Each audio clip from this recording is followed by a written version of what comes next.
Trade has existed for thousands of years. Beginning with simple local exchanges, the distances gradually extend and the first real trade routes appear. One of the earliest known routes is called the incense route. From around 1800 BC, navigators begin to travel along the coasts between the Indian subcontinent, where spices such as black pepper and cinnamon are found, and the southern part of the Arabian Peninsula, where a tree that produces incense grows. Dromedary caravans then transport these luxury products across the Arabian desert to Petra, which becomes an important commercial crossroad between Egypt and Mesopotamia.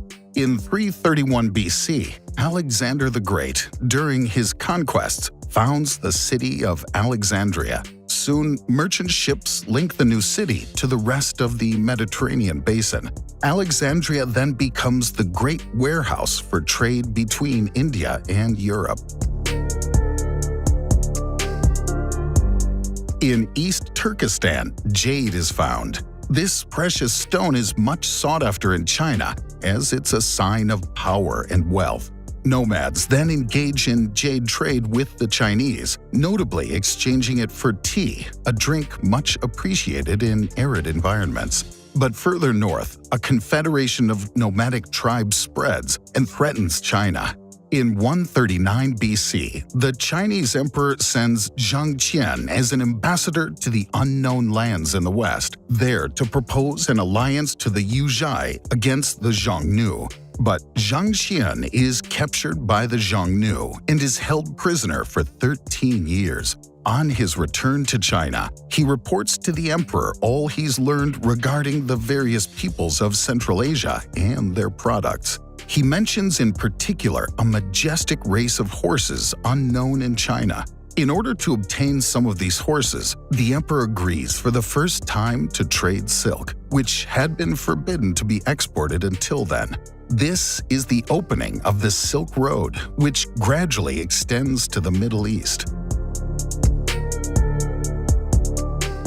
In the West, after the death of Cleopatra, Egypt is absorbed by the Roman Republic, which is in the midst of becoming an empire. Rome is now able to increase its supply of wheat from Egypt, but it covets, above all, goods from the Arabian Peninsula, such as pearls, spices, and especially incense, which is used for offerings and medicine. But there are many intermediaries, and the instability in the region is great. To bypass the Arabian Peninsula, the Romans go up the Nile and come into contact with the kingdom of Aksum, where merchants live who've mastered techniques of navigation on the high seas. The Romans then open a new route to India, far from the coasts. They import notably saffron, perfumes, and diamonds. The new trade route develops rapidly, initiating the decline of the cities of the Arabian Peninsula. Soon after, the Romans come into contact with the Parthians, who import silk from China. The Romans then extend the silk route throughout their empire. In 224, the Parthians fall and are replaced by the Sassanids, but trade continues. The Roman Empire then moves its capital to Constantinople, which becomes the new commercial crossroads between East and West. From the year 630 onwards, Muslim conquests threatened the Byzantine and Sasanian empires. By seizing Alexandria, the Arabs cut the road between India and Constantinople. By expanding eastward, they now fight over the territories of Central Asia with China, which wants to make it its protectorate. In 751, the two powers clash in Talas. The battle turns to the advantage of the Arabs, who take Chinese prisoners, who confess to them the secrets of paper and silk manufacturing. After its defeat, China turns away from land routes to concentrate on sea routes, which are safer and have fewer intermediaries. The country then opens its ports to foreign traders. The Arabs quickly seize this opportunity and establish themselves at the center of a vast commercial network. The Arabs produce, among other things, carpets, they mine cobalt blue, and they breed horses. In China, they also supply themselves with porcelain. In Southeast Asia and India, in addition to spices, they buy precious stones. In Africa, the trade of gold, slaves, and ivory is growing. Finally, in the north, the Khazars and the Byzantine Empire supply them with European products such as furs, honey, wood, and slaves. At the heart of this immense network, Arab cities in full expansion develop rapidly. In Central Asia, nomadic Turkic tribes threaten the Arab caliphates. Among them, the Seljuk Turks seized Jerusalem in 1076. Christians who go on pilgrimage to the city are quickly persecuted. In reaction, Pope Urban II launches a crusade to Jerusalem. The Italian republics that have mastered navigation see a commercial opportunity. They offer to supply the Christians in the Near East, where they obtain commercial privileges in each of the conquered cities. In 1204, the Republic of Venice diverts the Fourth Crusade towards Constantinople, which is besieged and then pillaged.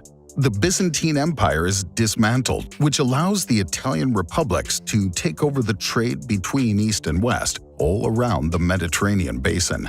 In the north of Europe, several trading cities joined together to develop a trade route between the Baltic and the North Sea. Novgorod exports furs, Riga produces grain, while Scandinavia exports herring. In the North Sea, textile producers spring up in Flanders and England. In 1453, the Turks seize Constantinople, destabilizing the trade routes between Asia and Europe. Portugal takes advantage of the creation of the caravel, a light ship capable of tackling the oceans, to begin explorations in an attempt to open new maritime trade routes. Along the African coasts, the Portuguese establish trading posts and take over the slave and gold trades. The objective is now to bypass Africa to reach the Indies. The Spanish monarchy also aims at the Indies, but tries its luck with westward exploration, thus discovering America. Portugal finally reaches the port of Calicut and discovers a large commercial network. A Mamluk fleet is then charged with chasing away the new competitors, but the Portuguese prevail and quickly take control of key crossing points, gaining a monopoly on trade in the Indian Ocean. By bringing Asian goods directly to Europe via Africa and without intermediaries, Portugal becomes rich very quickly, at the expense of the powers that controlled the passage via the Middle East.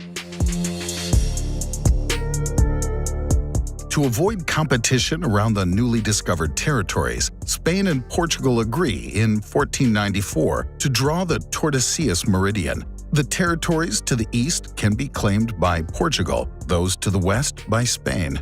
In America, the Spanish conquistadors discover products unknown in the ancient world, such as tomatoes, tobacco, and potatoes. But in Europe, at first, it's mainly the discovery of chocolate that interests them. The cocoa trade develops, as well as imports of precious metals and pearls, which are the result of the conquests. But Spain still aims to reach the Indies from the west. Finally, Ferdinand Magellan succeeds in bypassing America, and after his death, his crew reaches the Moluccas, where nutmeg and cloves grow. But the Portuguese are already present in the region, and after conflicts, the two countries establish a new division line. But Spain colonizes the Philippines anyway. In order to develop trade there, the Spaniards have to avoid the Portuguese territories, and they head back to the Pacific. But the sea currents push them back. In 1565, the return route is finally found further north and makes it possible to link Manila with Acapulco. In America, the Spaniards discover silver mines, which are then intensively exploited using natives as labor. The precious metal is loaded into galleons in Callao, which leave for Acapulco and Manila. In the Philippines, Chinese merchants exchange the silver for spices, tea, silk, and porcelain, which are then brought back to Acapulco. The silver and Chinese products are then transported to Veracruz, from where convoys leave regularly for Seville. While the Iberian Peninsula is rapidly becoming richer, the Dutch, the English and the French attempt in turn to seize trade routes. They found trading posts along the African coast and in the Indian Ocean. They then conquered territories, notably the Caribbean islands, where they developed huge sugarcane plantations, which require a large workforce. In Western Europe, slave traders leave with crockery, weapons, and tools that they exchange in the Gulf of Guinea for slaves. The slaves are then transported under extremely poor conditions to the Americas and sold to sugarcane and coffee plantations, as well as to mines, such as diamond mines in Brazil. The ships then return to Europe loaded with sugar, tobacco, rum, and precious stones. This trade becomes very profitable, attracting new investors. Over a 200-year period, between 7 and 20 million Africans, depending on estimates, are transported to America. During the 19th century, the abolition of slavery gradually puts an end to this triangular trade. In Great Britain, an industrial revolution begins, thanks largely to the development of the coal-fired steam engine. With the mechanization of the weaving loom, craftsmen become workers and the textile industry booms. As a result, the demand for cotton jumps. Until then, it came mainly from India. Now, huge plantations are developed in the Caribbean and in the southern United States. The United Kingdom produces a great deal of textiles at a reasonable price and is looking for new markets to sell its goods. At the same time, iron and steel techniques are perfected, and the country becomes the largest exporter of iron in the world. Iron and the steam engine revolutionized transportation. The first railroad line links the textile factories of Manchester to the port of Liverpool, where shipments of American and Indian raw cotton arrive. On the seas, steamships gradually begin replacing sailing ships. The United Kingdom strengthens its maritime domination, seizes many territories, and develops a powerful colonial and commercial network. In 1854, France obtains permission from Egypt to build a canal linking the Mediterranean to the Red Sea. Such a canal had already been built in ancient times by the pharaohs, but had disappeared by the 8th century. In 1869, the Suez Canal is inaugurated and makes it possible to travel the route to India in 60 days on a steamship, compared to 6 months with a sailing ship via Africa. However, the European powers do not turn away from the African continent. After expeditions inland, European countries meet in Berlin to divvy up Africa and regulate colonization. The peoples of Africa are subjugated and their resources plundered. In the south, large reserves of gold and diamonds are discovered. In Central Africa, ivory is exploited. In addition, huge plantations are developed, notably for rubber, necessary for the manufacture of boots, and tires for the developing automobile industry. Plantations also appear for coffee, cocoa, tobacco, and other products that are intended for the European and American markets. In America, the United States extends its influence. In 1904, they buy from the French the abandoned construction site for an interoceanic canal. The canal would considerably shorten the maritime route between the Pacific and Atlantic Oceans. 10 years later, the Panama Canal is inaugurated, with this new key passageway controlled by the United States. During World War I, new oil-powered weapons appear on land, at sea, and in the air. At the end of the war, the demand for oil skyrockets, while the automobile and aviation industries develop. At that time, oil comes mainly from the United States, Mexico, and the Caspian Sea. But soon, and especially after World War II, huge deposits are discovered in the Middle East and America. This strategic resource becomes abundant and cheap, and all trade intensifies. The aviation boom makes it possible to trade across the world via the air. This is the beginning of globalization, that is, the acceleration of trade on a worldwide scale. But the situation in the Middle East and Africa is increasingly unstable.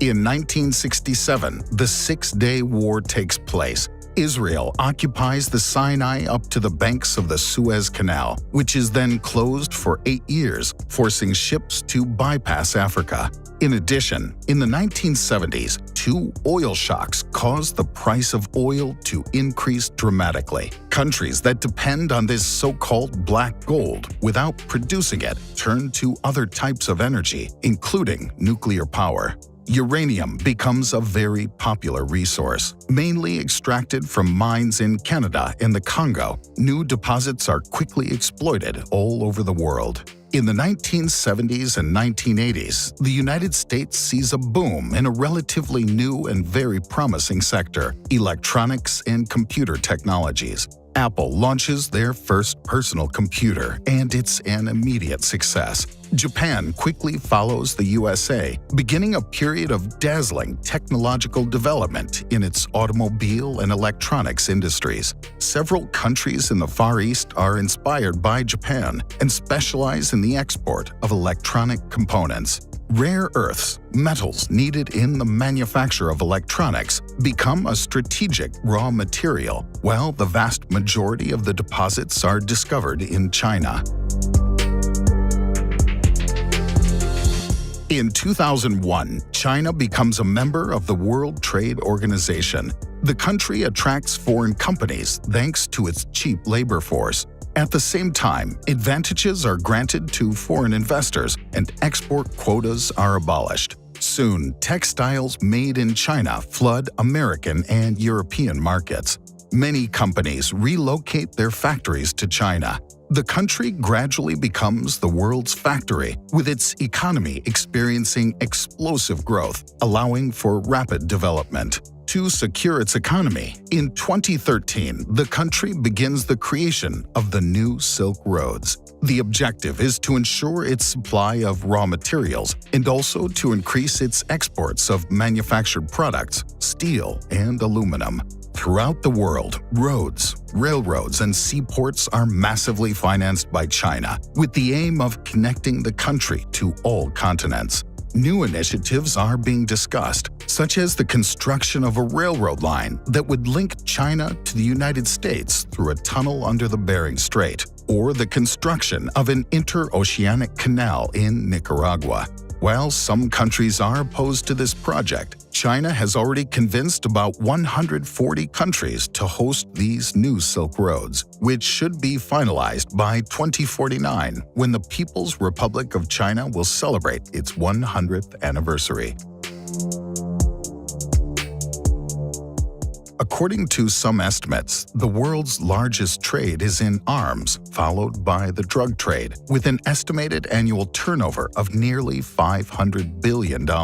This clandestine trade is controlled by criminal networks. Opium poppies are produced in Asia, in the Golden Triangle and the Golden Crescent. Cannabis resin is mainly produced in Morocco, and cocaine comes mainly from Colombia. The drugs are transported by different routes to Europe and the United States, which are the biggest consumers. Today, the main maritime trade route circles the globe, passing through strategic straits and channels. It passes through North America, the Panama Canal, Europe, the Mediterranean, the Suez Canal, the Indian Ocean, and Asia. Moreover, the search for new trade routes never stops. At the North Pole, the melting of the ice caused by climate change makes it possible to envisage the opening of new maritime routes that are shorter and therefore less costly in terms of fuel, while also avoiding taxes levied when having to pass through the Suez or Panama canals. These new routes could benefit Russia and Canada in particular. The major powers well understand the stakes at play in these potential future routes. The United States and the European Union are demanding free navigation, while China intends to develop a polar Silk Road.